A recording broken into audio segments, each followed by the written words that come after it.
అందరికీ good morning అండి. ఈరోజు బాచీరావు ఏఐఐఏఎస్ స్టడీ సర్కిల్లో ఈరోజు కరెంట్ అఫైర్స్ గురించి మనం ఇంపార్టెంట్ పాయింట్స్ మాట్లాడుకుందాం. ఇక్కడ భారతదేశంలో తీసుకున్నట్లయితే ప్రవాస భారతీయులు 2024-25 సంవత్సరంలో 13,546 కోట్ల డాలర్లు మనకి భారతదేశానికి పంపించారనేటటువంటిది ఆర్బీఐ యొక్క నివేదిక చెప్తుంది. అదేవిధంగా వివిధ రూపాల్లో ఇండియా కోల్పోతున్న సంపద కూడా ఈ యొక్క విలువ ఏడాదికి 16,000 కోట్ల డాలర్లు ఉంటుంది. ఎందుకంటే మన దేశం వాళ్ళు విదేశాలకు వెళ్ళి అక్కడ ఉద్యోగం చేసి వ్యాపారాలు చేసి సంపాదన చేస్తున్నారు. అంటే మెయిన్గా తీసుకుంటే మేధో వలసల మూలకంగా స్థానికంగా విద్యాబోధన పరిశోధనలో ప్రతిభావంతులైనటువంటి వాళ్ళ సంఖ్య కూడా బాగా తగ్గిపోతూ ఉంది. ఇక్కడ టీచర్స్ అనేటటువంటి వాళ్ళు, అదేవిధంగా R&Dలో పనిచేసే వాళ్ళు కూడా తగ్గిపోతూ ఉన్నారు. ఆల్మోస్ట్ R&D అనేది 0.5% కన్నా ఉండదు మన దేశంలో. టెక్నాలజీ సైన్స్ తీసుకున్నట్లయితే రక్షణ, ఎలక్ట్రానిక్స్, వైద్య ఉపకరణాలు, పునరుత్పాదక ఇంధనం తదితర రంగాల్లో కూడా ఈ టెక్నాలజీ గురించి మనం వేరే దేశాల మీద ఆధారపడవలసిన పరిస్థితి ఏర్పడుతుంది. ఎందుకంటే ఇక్కడ చదువుకున్న వాళ్ళందరూ కూడా అక్కడికి వెళ్ళిపోతున్నారు, అక్కడ చదువుకుంటూ అక్కడ జాబ్స్ చేస్తున్నారు. కాబట్టి ఇక్కడ స్టార్టప్స్ అనేటటువంటివి దేశ ఆర్థికాభివృద్ధిని వేగవంతం చేస్తాయి. అయితే ఇక్కడ మనం ఒక పాయింట్ గుర్తుపెట్టుకోవాల్సింది, ప్రవాస భారతీయులతో పాటుగా సంబంధుల ఇతర విదేశీ అధ్యాపకులను కూడా మనం ఇక్కడికి రప్పించేందుకు 2017లోని వజ్రా పేరిట ఒక పథకాన్ని కేంద్ర ప్రభుత్వం అనేది తీసుకొచ్చింది. అయితే ఈ వజ్ర పథకాన్ని తీసుకొచ్చినప్పటికీ కూడా 8 ఏళ్లలో 104 మందే మన భారతదేశానికి వచ్చారు. వజ్రాతో పాటు వైభవ్ ఫెలోషిప్స్ కూడా ఉన్నప్పటికీ కూడా విదేశాల నుంచి వెనక్కి వచ్చే వారికి తగినట్లు అవకాశాలు, అంటే భారతదేశంలో స్థిరత్వం, వృత్తిపరమైనటువంటి భద్రత తక్కువగా ఉన్నాయి అనేటటువంటి నీతి ఆయోగ్ వేదిక. అయితే స్కిల్ పీపుల్ ఉన్నారో వాళ్ళకి తగినంత అవకాశాలు దేశంలో లేకపోవడం అనేది ఒక కారణంగా నీతి ఆయోగ్ నివేదిక అనేది చెప్తూ ఉంది. వచ్చినటువంటి తగిన ఉపాధి అవకాశాలు ఈ దేశంలో లేవు అని.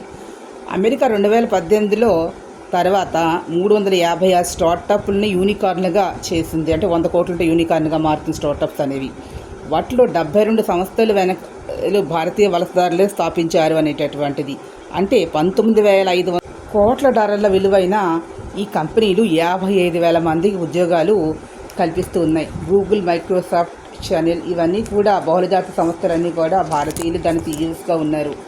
ఆర్థిక సహకారం అభివృద్ధి సంస్థ అయినటువంటి OECD సభ్య దేశాల్లో కూడా వృత్తి నిపుణులు భారతదేశానికి సంబంధించిన వాళ్ళు 30 లక్షల పైగా ఉన్నారనేటువంటి రిపోర్ట్.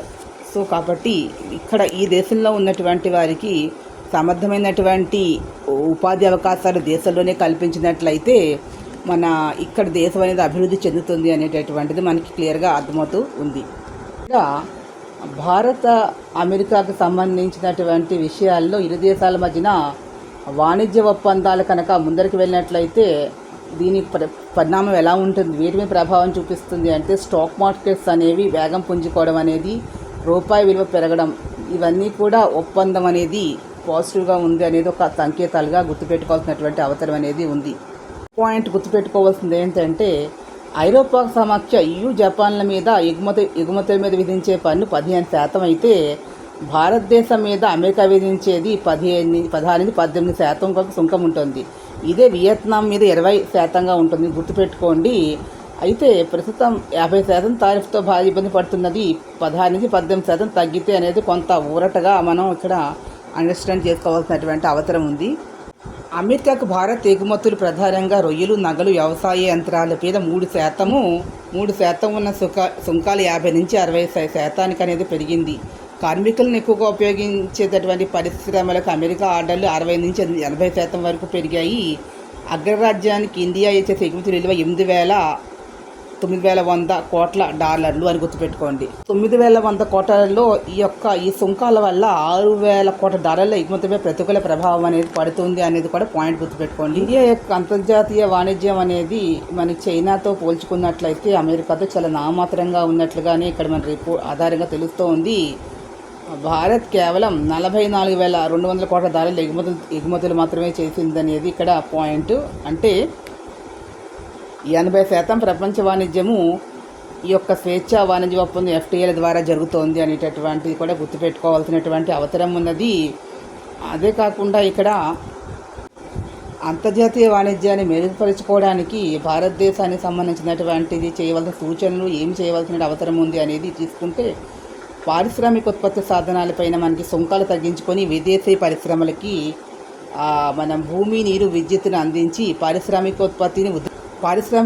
ఉత్పత్తి వృద్ధి రేటు పెరిగినట్టు రక్షణ, ఎలక్ట్రానిక్స్, హరిత సాంకేతికల విదేశీ పరిశ్రమలకు టెక్నాలజీ కనుక ఆహ్వానించినట్లయితే ఆ దేశం అనేది అభివృద్ధి పదంలో ఉంటుంది. కొద్ది సంవత్సరాలకి దేశం అనేది స్వయం సమృద్ధంగా సాధించేటువంటి కెపాసిటీ అనేది ఇంక్రీజ్ అవుతుంది. సెక్షన్ని తీసుకున్నట్లయితే ప్రజాస్వామ్యానికి మూలస్తంభం ఓటరే. ఓటర్ హక్కుల్ని కాపాడేందుకు ప్రొఫెసర్ జగదీప్ అవిశ్రాంతంగా శ్రమించారు. ఇక్కడ ఈయన పెట్టినటువంటిదే ఒక దేశ నేర చరిత్రలు, అంటే ఆ నాయకులు తమ అర్హతల్ని, ఆస్తిపాస్తులు, నేర చరిత్ర వివరాలని కూడా తప్పనిసరిగా వెల్లడించలేని సంస్థే ADR, Association for Democratic Reforms. ఈ సంస్థ స్వచ్ఛంద సంస్థకు స్థాపించినటువంటి వారు ప్రొఫెసర్ జగదీప్ సింగ్ షోకర్ అనేది గుర్తుపెట్టుకోండి. దేశవ్యాప్తంగా 2023లో రోడ్డు ప్రమాదాల్లో 1.73 లక్షల మంది ప్రాణాలు కోల్పోయారు.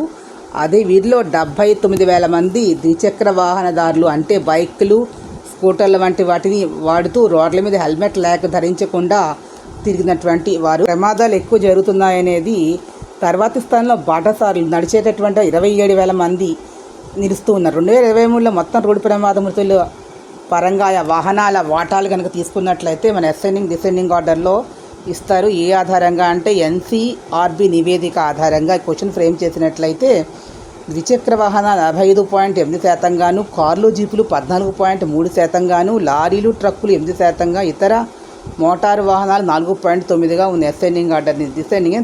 త్రిచక్ర వాహనాలు 4.1, సైకిళ్ళు, రిక్షాలు వంటి 4.1, బస్సులు 2.9, పాదచారులు 15.9.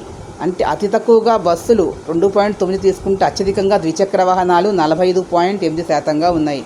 అసెండింగ్ ఆర్డర్లో తీసుకున్నట్లయితే ద్విచక్ర వాహనాలు, కార్లు, జీపులు, లారీలు, ట్రక్కులు అండ్ ఇతర వాహనాలు. అసెండింగ్ ఆర్డర్లు ఫస్ట్ 4, డిసెండింగ్ ఆర్డర్లు ఫస్ట్ 4 అని అడుగుతారా క్వశ్చన్. సివిల్ సర్వీసెస్ ఇలాంటి క్వశ్చన్స్ అడుగుతుంటే చూస్తే మీకు తెలుస్తుంది.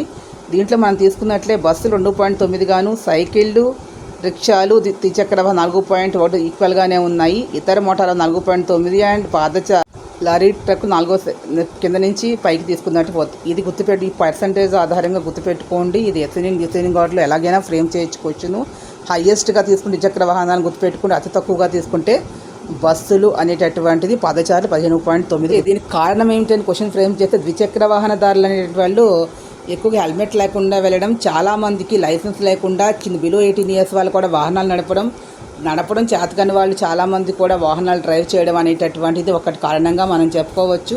ఈ పాదచారులు అనేటటువంటి వాళ్ళు కొంతమంది ఎంత జాగ్రత్త నచ్చినా కూడా ఈ 2 wheelers వాళ్ళు వచ్చి వాళ్ళని గుద్దడం, ఇలాంటి వల్ల జరిగినటువంటి ప్రమాదాలే ఎక్కువగా మనం రీజన్గా చెప్పచ్చు వాస్తవికంగా చూస్తే. ఈ వీడియో మీకు నచ్చినట్లయితే ప్లీజ్ సబ్స్క్రైబ్ మై ఛానల్. మరిన్ని కొత్త వీడియోతో ముందుకు వస్తాను. కామెంట్ బాక్స్లో కామెంట్స్ తెలియజేయండి. Thank you to all.